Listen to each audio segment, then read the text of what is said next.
ಇದು 5 ಎಕರೆ 10 ಗುಂಟೆ ಜಾಗ. ಇದರಲ್ಲಿ 2 ರನ್ನಿಂಗ್ ಬೋರ್ವೆಲ್ ಇದೆ. ಪೂರ್ತಿ ತೆಂಗಿನ ತೋಟ. ಇದು ಏನು ಕ್ಲೀನ್ ಮಾಡಿದಾರಲ್ಲ, ಸೆಂಟ್ರಲ್ ರೋಡ್ ಮಾಡಿದ್ದಾರೆ. ಈ ಜಾಗ 5 ಎಕರೆ 10 ಗುಂಟೆ. ವರ್ಷ ಪೂರ್ತಿ ಇಲ್ಲಿ ಪಕ್ಕದಲ್ಲೇ ಒಂದು ಕೆರೆ ಇದೆ, 150 ಎಕರೆ ಕೆರೆ. ನೀರಿಗೆ ಏನು ಸಮಸ್ಯೆ ಇಲ್ಲ. ಇದು ದೇವೇಗೌಡ ಇಗ್ಲೂರು ಬ್ಯಾರೇಜಿಂದ ನೀರು ಸಪ್ಲೈ ಇರುವಂಥ ಬೆಲ್ಟು. ಸೊ ಈ ಥರ ರೋಡಲ್ಲಿ ಒಂದು 600 ಮೀಟ್ರು, ಇದೊಂದು 30 ಅಡಿ ಚಾನಲ್ ರೋಡು. ಆ ಚಾನಲ್ ರೋಡ್ಗೆ ಇರುವಂಥ 5 ಎಕರೆ 10 ಗುಂಟೆ ಜಾಗ. ಇದು ಫ್ರಂಟಲ್ಲಿ ಹೋಯ್ತಾ ಲೆಫ್ಟ್ಗೆ ಎಕ್ಸ್ಪೆಂಡ್ ಆಗುತ್ತೆ ಪೂರ್ತಿ. ಇದರಲ್ಲಿ ನೋಡಿ ಒಂದು 4-5 ವರ್ಷದ್ದು ಈ ಥರದ್ದು ಚಿಕ್ಕ ಗಿಡಗಳ ತೆಂಗಿನ ಗಿಡಗಳಿದೆ. ಉಳಿಕೆದು ಒಂದು 40ರಿಂದ 60ರಷ್ಟು ಫಲ ಬಿಡ್ತಿರುವಂಥ ಮರಗಳಿದ್ದಾವೆ.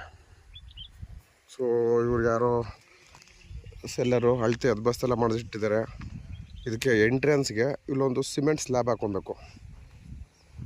ಸಿಮೆಂಟ್ ಸ್ಲ್ಯಾಬ್ ಹಾಕ್ಕೊಂಡ್ರೆ ಈಸಿಯಾಗಿ ಹೋಗ್ಬೋದು. ಇವರೆಲ್ಲ ಲ್ಯಾಂಡ್ಸ್ಕೇಪ್ ಮಾಡಿಸಿಟ್ಟಿದ್ದಾರೆ.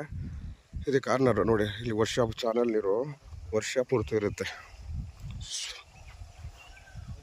ಅಕ್ಕಪಕ್ಕ ವಾತಾವರಣ ಎಲ್ಲ ನೋಡ್ಬೋದು, ಗ್ರೀನಿಶ್ ಎನ್ವೈರನ್ಮೆಂಟು. ಎನಿ ಟೈಮ್ ನೀರಿರುವಂಥ ಪ್ರದೇಶ ಇದು. ಸೊ ಒಂದು ಸ್ಟೇಟ್ ಹೈವೇಯಿಂದ 1 ಕಿಲೋಮೀಟ್ರ್ ಆಗುತ್ತೆ. ಇದೊಂದು 600 ಮೀಟ್ರು ಚಾನಲ್ ರೋಡು.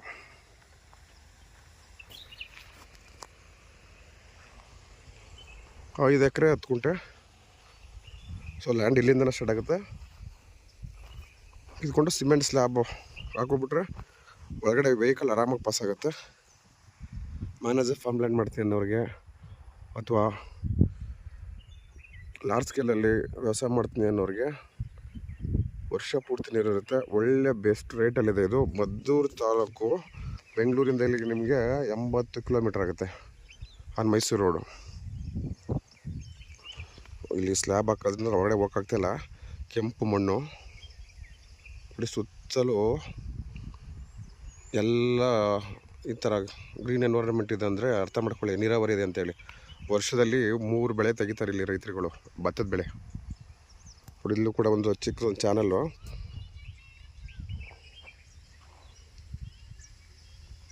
5 ಎಕರೆ 10 ಗುಂಟೆ.